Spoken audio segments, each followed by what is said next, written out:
दोस्तों, स्कूल में पढ़ते हुए आपने कई बार एक केमिकल का नाम सुना होगा जिसका नाम होता है साइनाइड। हालांकि जिन्होंने केमिस्ट्री ली होगी, साइंस मैथमेटिक्स ली होगी, उनको तो इस बात का आइडिया होगा ही सही। तो आज की कहानी ये उस जहर के बारे में है कि किस तरह से एक शख्स साइनाइड जहर की मदद से अपने मंसूबों को, अपने काले काम को अंजाम देता है और लगभग 32 लड़कियों का कत्ल ये उस साइनाइड जहर से करता है। तो इसकी कहानी हम 3 पार्ट में करेंगे। बेसिकली 2 पार्ट हैं। पहले पार्ट की शुरुआत हम करते हैं 2003 में।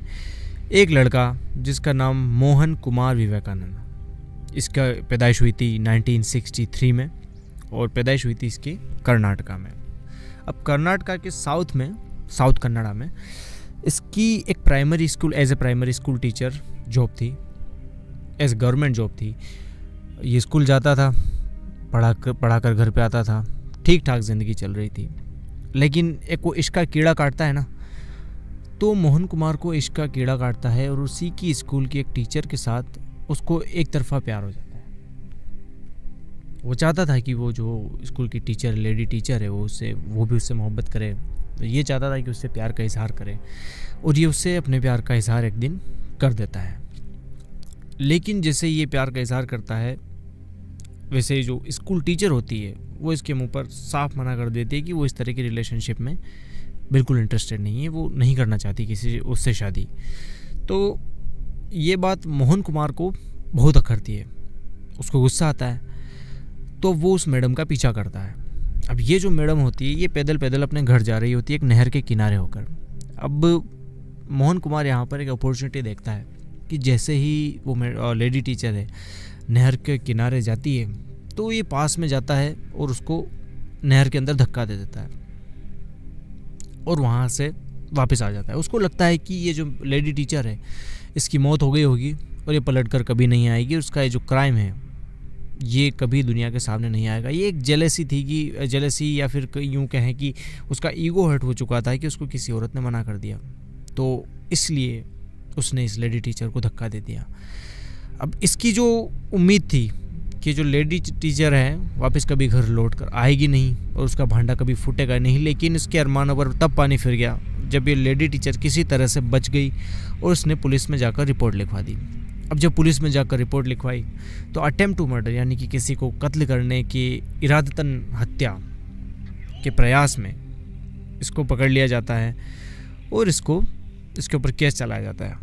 लेकिन जब इसके ऊपर केस चलाया जाता है तो प्रॉपर एविडेंस ना होने की वजह से, ना तो कोई सबूत था ना कोई गवाह था, सिर्फ गवाही थी विक्टिम की जो कि इनफ थी नहीं, तो इसको 5-7 महीने में रिहा कर दिया जाता है, इसको बरी कर दिया जाता है। लेकिन इस बीच ये होता है कि इसकी जो नौकरी थी वो गवर्नमेंट छीन लेती है।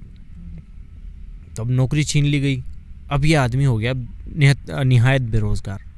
मोहन कुमार अब निहायत बेरोज़गार हो चुका था। अब चलते हैं कहानी के दूसरे पार्ट में। कहानी के दूसरे पार्ट में स्टोरी ये है कि सन 2005 से लेकर सन 2009 के बीच अलग अलग कर्नाटका के साउथ के एरिया में, जहाँ बंतवाल, हसन, मंगलोर, बेंगलोर, इस तरह के 5 बड़े बड़े शहर थे। 5 बड़े शहर के 6 डिस्ट्रिक्ट में बस स्टॉप के पास, बस अड्डे के पास जो बस स्टैंड होता है उसके पास उसके जो बाथरूम जो थे, वॉशरूम जो थे, उसमें कई औरतों की जो कि साड़ी सजी हुई दुल्हन के लिबास में उनकी डेड बॉडीज़ मिलती हैं। कई लोग जाते थे, गेट खटखटाते थे, लेकिन जब बहुत देर तक कोई बाहर नहीं निकलता था तब लोग कंसर्न होकर पुलिस को कॉल करते। पुलिस आती, जब वो गेट खटखटाती नहीं खुलता, फिर पुलिस धक्का देकर गेट तोड़ती और अंदर देखती है कि यहाँ पर औरत मरी हुई है।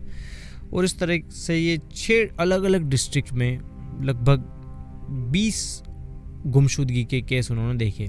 उन्होंने आसपास छान कर लोगों से पूछताछ करने की कोशिश भी की कि कहीं किसी के घर से कोई लेडी गायब तो नहीं हुई है, लेकिन कहीं कोई सुराग नहीं मिला। लेकिन इस बीच होता यह है कि आखिर में जो एक लड़की मरती है जिसका नाम था अनीता, तो अनीता का भी इसी तरह कत्ल होता है। पुलिस में रिपोर्ट दर्ज होती है, लेकिन पुलिस का यही रहता है कि ठीक है, गरीब घर की लड़की है, और दूसरा ये कि हो सकता है कि इश्क का मसला हो और एक नाकाम इश्क का नतीजा हो ये कि किसी औरत ने सुसाइड कर लिया। और ऐसा आमतौर पर होता है तो पुलिस इसको ज़्यादा तूल देती नहीं है।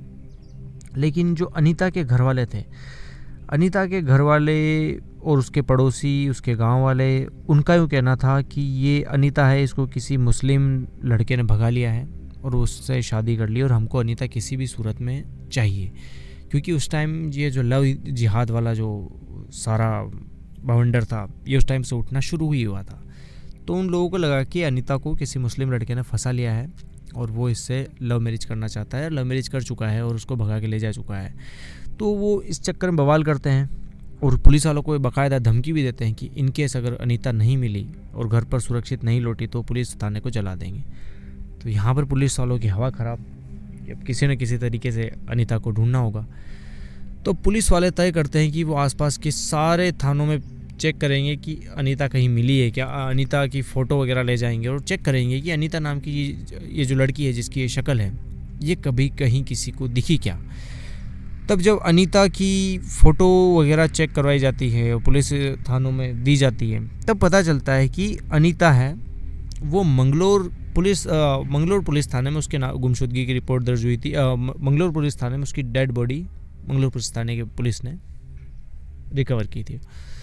अब अनीता की डेड बॉडी मिल चुकी थी, पुलिस अपना काम जिस तरह से करती वैसे कर रही थी, लेकिन लोगों का गुस्सा बढ़ता जा रहा था। अब चूँकि लोगों का गुस्सा बढ़ता जा रहा तो पुलिस को मजबूरन में इस केस को थोड़ा गंभीरता से लेना पड़ता है। लेकिन वो सिर्फ अनीता के केस को ही देख रहे होते हैं, बाकी जो मिसिंग हुई लड़कियां उनका कोई अभी तक सीन नहीं आया है, अभी तक कोई उनके बारे में बात भी नहीं कर रहा है, सिर्फ अनीता का केस देखा जा रहा है। तो अब यहाँ होता यह है कि अनीता जो है उसकी कॉल डिटेल खंगाली जाती है। अब अनीता की जैसे कॉल डिटेल खंगाली जाती है तो वो कई लोगों से कई नंबरों पे उसने बात की थी, लेकिन एक नंबर था जिस पर वो रात रात बात करती थी और बहुत लंबी लंबी बातें होती थी। तो पुलिस को उस नंबर पर शक हुआ कि जो लंबी बात होती है हो सकता है ये इसका आशिक हो, इसका जो भी हो बॉयफ्रेंड टाइप। तो पुलिस उस नंबर को ज़ीरो इन करती है। अब उस नंबर को कॉल मिला जाता है तो पता चलता है कि वो नंबर अब बंद आ रहा है। ठीक है, वो नंबर बंद आ रहा है तो उस जो अनीता जिस नंबर से बात करती थी वो नंबर जो है अब बंद आ रहा है। अब पुलिस को लगता है कि उस नंबर की कॉल डिटेल खंगाली जाए, तो उस नंबर की कॉल डिटेल खंगाली जाती है तो वो नंबर वाला भी किसी दूसरे नंबर पर बहुत लंबी लंबी बात कर रहा होता है। ठीक है, लेकिन इस पर लगा जाता है तो ये नंबर फिर बंद आता है। अब जिस नंबर पर वो लंबी बात कर रहा था उसकी रिकॉर्ड खंगाली जाती है तो उससे भी एक नंबर कनेक्ट होता है जिस पे बहुत लंबी बातें हुई है नाइट के टाइम, लेकिन जब उस फ़ोन को भी देखा जाता है तो वो फ़ोन भी बंद। इस तरह से कड़ियाँ जुड़ते जुड़ते 19 लोगों की कड़ियाँ जुड़ती है, 19 औरतों की कड़ियाँ जुड़ती है और आखिर में एक नंबर जो होता है जो पॉप करता है, जो कि अभी भी स्टिल एक्टिव बता रहा था, और वो नंबर होता है एक मोहन कुमार नाम के लड़के का। अब पुलिस कॉल ट्रेस करती है, पता लगवाती है तो मोहन कुमार का एड्रेस उनको मिल जाता है। तो जब मोहन कुमार का एड्रेस मिलता है पुलिस उसके पते पर जाती है तो देखती है कि एक 13 से 14 साल का बच्चा है वो उस मोबाइल से खेल रहा है। तो पुलिस जब उस बच्चे से पूछती है कि जो मोबाइल है ये किसका है, तो वो कहता है कि ये मोबाइल मेरे चाचा का है और मेरे चाचा का नाम मोहन कुमार है। तो यहाँ से पुलिस वालों को लगता है कि अब शायद एक मिस्ट्री सुलझने वाली है। पुलिस को लगता था कि शायद एक ह्यूमन ट्रैफिकिंग का मामला है कि लड़कियों की खरीद फरोख्त की जाती है, उनको बेच दिया जाता है। तो पुलिस को लग रहा था कि शायद ये ह्यूमन ट्रैफिकिंग का मामला है और उनको लग रहा था कि उन्होंने एक ह्यूमन ट्रैफिकर को पकड़ लिया है, लेकिन उनको अंदाज़ा नहीं था कि उन्होंने कितने बड़े केस को, ये शायद उनकी लाइफ का सबसे बड़ा केस होगा, उसको सॉल्व किया है, उसको सॉल्व करने जा रहे हैं। तो मोहन कुमार को अरेस्ट कर लिया जाता है। अब जब मोहन कुमार को अरेस्ट कर लिया जाता है तो वो स्टार्टिंग में बात को इधर उधर घुमाता है, लेकिन जब पुलिस उससे सख्ती से पूछताछ की जाती है, पुलिस जब उससे पुलिसिया अंदाज में पूछताछ करती है तो वो टूट पड़ता है और वो बताता है कि मैंने आपको 20 लड़कियों के बारे में पता चला है, मैंने अभी तक कुल 32 लड़कियों की ह्यूमन ट्रैफिकिंग नहीं की है, मैंने उनका कत्ल किया है। तो पुलिस की यहाँ पर हवा ख़राब कि उनके सामने शायद इस प्रोबेबली उस दशक का सबसे बड़ा सीरियल किलर बैठा होगा पूरे एशिया का। तो जब पुलिस उससे पूछताछ करती है कि तुमने ये जो सब किया है किस तरह किया है, क्यों किया, आपको तुम्हारा मोडस ऑपरेंडी क्या था, तब मोहन कुमार अपनी स्टोरी सुनाता है। जैसा कि मैंने पहली स्टोरी में सुनाया था कि उसकी जॉब अपने हाथ से जा चुकी थी। अब जॉब जा चुकी है, उसके पास खर्च करने को पैसे नहीं है। एक वाइफ उसकी 3 शादियाँ हो चुकी थी, पहली को तलाक दे दिया, दूसरी, उसके बाद तीसरी का नाम श्रीदेवी, उससे बेहद मोहब्बत थी उसको, लेकिन अब खर्चे पाने के लिए पैसे नहीं, हाथ में रोज़गार नहीं, तो पैसा कमाने के लिए क्या किया जाए। अब ये जो मोहन था देखने में ठीक ठाक था। अब यहाँ पर आप फोटो देखकर उसको जज ना कीजिएगा, हो सकता है अपने जवानी के टाइम पे काफ़ी ठीक ठाक रहा हो, काफ़ी तो क्या। तो अब जैसा कि अपने देश में रिवाज चलता है, अब रिवाज कहें, अभिशाप कहें, कुछ भी, लेकिन जो दहेज का जो है, डाउरी का जो है, अपने देश पर बहुत ज़्यादा डाउरी का नशा है लोगों पे। दहेज चाहिए। तो ऐसी बहुत सारी गरीब लड़कियां होती हैं जो दहेज नहीं दे पाती, और लड़के वाले ऑब्वियसली बहुत मोटे दहेज की मांग करते हैं। तो ऐसा आमतौर पर देखा जाता है कि लड़कियां दहेज देने में नाकाम रहती हैं, तो इस वजह से उनकी शादियां भी नहीं हो पाती।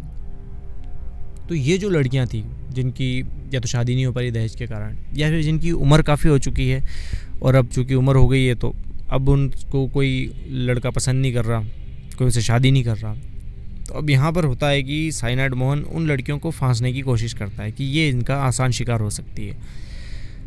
साइनाइड मोहन यहाँ पर मोहन कुमार तो मोहन कुमार यहाँ पर क्या करता है कि बस अड्डे पर जाता है, वहाँ पर इन लड़कियों के पास जाता है, उनसे हल्की फुल्की बात करता है, फ्लर्ट करता है, उनसे मोबाइल नंबर लेता है। फिर ये मोबाइल पर बात का सिलसिला शुरू हो जाता है। जब मोबाइल पर बात का सिलसिला शुरू होता है तो जैसे बड़े बड़े वादे किए जाते हैं लड़कियों से, ये करूँगा वो करूँगा, उस तरह के वादे किए जाते हैं। लड़कियाँ काफ़ी झांसे में आ जाती है, क्योंकि वो पहले से ही दुखी, वो चाहती है कि उनको इस दुख भरी ज़िंदगी से निजात मिले, और कोई इतना अगर प्यार कर रहा हो तो कहाँ दिक्कत है, कोई नहीं सोचता। तो लड़कियाँ उसे शादी करने के लिए एग्री कर जाती है। तो यहाँ पर मोहन उनको कहता है कि ठीक है, आ जाइए, हम शादी कर लेते हैं, लेकिन शादी करने से पहले अपने सारे जेवरात, उस पैसे हैं, नकदी है, वो साथ लेकर आना, ताकि शादी करने के बाद हमको थोड़ी जीने में सहूलियत हो सके, थोड़ी आसानी हो सके, क्योंकि शादी के बाद खर्चे बढ़ जाते हैं। लड़कियां ऑब्वियसली इस बात को समझती थी।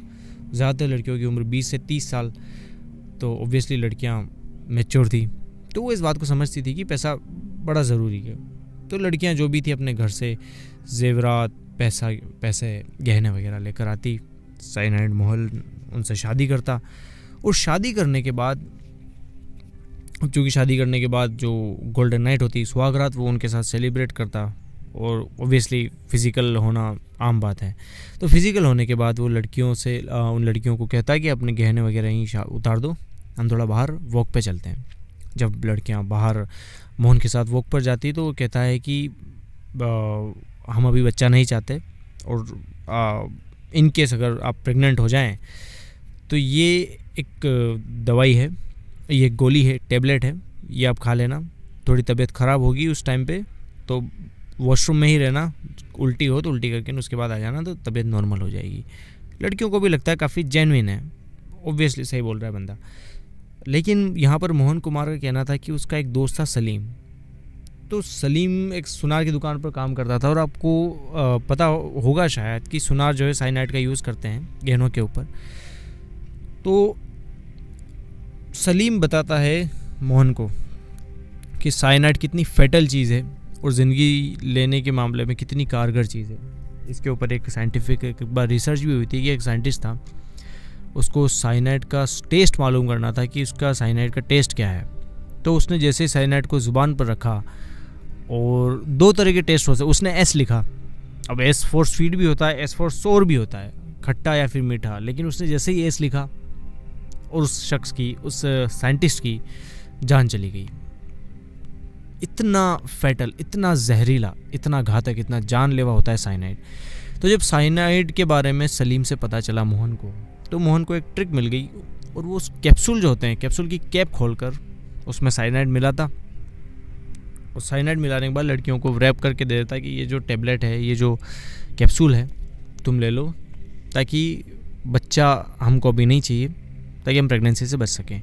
अब लड़कियां ऑब्वियसली उसकी बातों में पहले ही आ रखी होती है, वो जाती है बस अड्डे के पास वॉशरूम में और ख़ुद को अंदर बंद कर लेती है। उसके बाद कैप्सूल जैसे ही लेती, उनको पता है कि हाँ थोड़ी देर में उल्टी आएगी, तो वहीं पर वॉशरूम में थोड़ी देर वक्त गुजारती। लेकिन थोड़ी देर बाद क्या मिलता, उनकी लाश। और इस बीच साइनाइड जो है, साइनाइड मोहन है, मोहन कुमार, उसको पता चल जाता है कि साइनाइड अपना काम कर चुका है और वो इतना कॉन्फिडेंट होता है कि एक भी लड़की वापस नहीं आने वाली। वो इतनी मात्रा में साइनाइड देता था कि उसको श्योर हो जाता था कि लड़की अब वापस नहीं आने वाली है। वो लॉज में जाता, अपने गहने, जो लड़की के गहने थे, नकदी था, वो लेता और घर को चल देता। और उसके बाद वो अपने ये जो गहने हैं उनको गिरवी रखता, लोन उठाता और बेच डालता। उस तरह से उसने काफ़ी पैसा बनाया और काफ़ी औरतों की जान भी ली। तो ये था उसका मोडस ऑपरेंडी। तो अब मोहन की चार्जशीट दाखिल हो जाती है, कोर्ट में उसके ऊपर केस चलता है। पुलिस पूरी तरह से डिटरमिन्ड थी कि उसको सज़ा दिला कर रहेगी और उसके लिए एक सरकारी वकील का इंतज़ाम किया जाता है। लेकिन मोहन साहब मना कर देता है कि उसको कोई सरकारी वकील नहीं चाहिए, सरकारी वकील उसका बेड़ा गर्क करा देगा, वो खुद उसका केस लड़ेगा। तो वो खुद कानून की किताबें पढ़ता है, चार्जशीट जो दाखिल होती है उसके बारे में पढ़ता है कि क्या क्या एलिगेशंस लगे हैं, और उसके बाद वो खुद की पेशी कोर्ट में खुद करता है, खुद की पैरवी खुद करता है। और जब जज पूछता है कि क्या तुमने मर्डर किए हैं, तो साइनाइड मोहन वहाँ पर साफ मुकर जाता है कि मैंने कोई मर्डर नहीं किया। ये जो पुलिस वाले हैं ये झूठ बोल रहे हैं, और इन्होंने फोरेंसिक जांच में तो बता दिया कि जहर से मौत हुई है, लेकिन किस जहर से मौत हुई है इसके लिए उन्होंने विसरा रिपोर्ट कहाँ दर्ज की है। तो यहाँ पर कोर्ट को लगता है कि भाई पुलिस ने खामियां तो छोड़ी है। उसके बाद साइनाइड मोहन पुलिस को फिर टारगेट करता है कि पुलिस ने बहुत सारी जो केस है उसमें बहुत सारे लूप होल छोड़ दिए हैं। अगर आप मेरे को सज़ा देना चाहते तो कोई विटनेस बताइए, कोई आई विटनेस बताइए जिसने मुझे ऐसा करते हुए देखा हो, क्योंकि आपके पास ना तो विसरा रिपोर्ट है, 20 में से सिर्फ 18 मामलों में आपके पास फोरेंसिक है, बाकी सिर्फ 2 मामलों में विसरा रिपोर्ट है, जिससे कि ये केस इस्टेब्लिश हो सकता है कि मैंने साइनाइड दिया है। बाकी 18 मामलों का क्या। तो यहाँ पर पुलिस की हवा ख़राब की, ये बात तो उनके ऊपर आ गई। और अब ये जो मोहन है ये अपना केस बखूबी लड़ता है और पुलिस को दांतों तले चने चबवा देता है कि उनसे भूल कहाँ हुई है।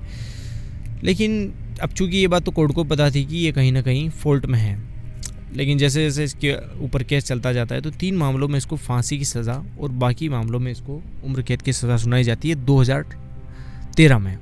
अब 2013 में इसको फांसी की सज़ा 3 मामले में, बाकी मामलों में उम्र कैद की सज़ा, लेकिन उसके खिलाफ ये हाई कोर्ट में अपील करता है और 2017 में हाई कोर्ट से वो तीनों मामलों में फांसी की सज़ा जो है उसको चेंज करके, उसको बदल के उम्र कैद की सज़ा दी जाती है। और ये केस अभी भी चल रहा है।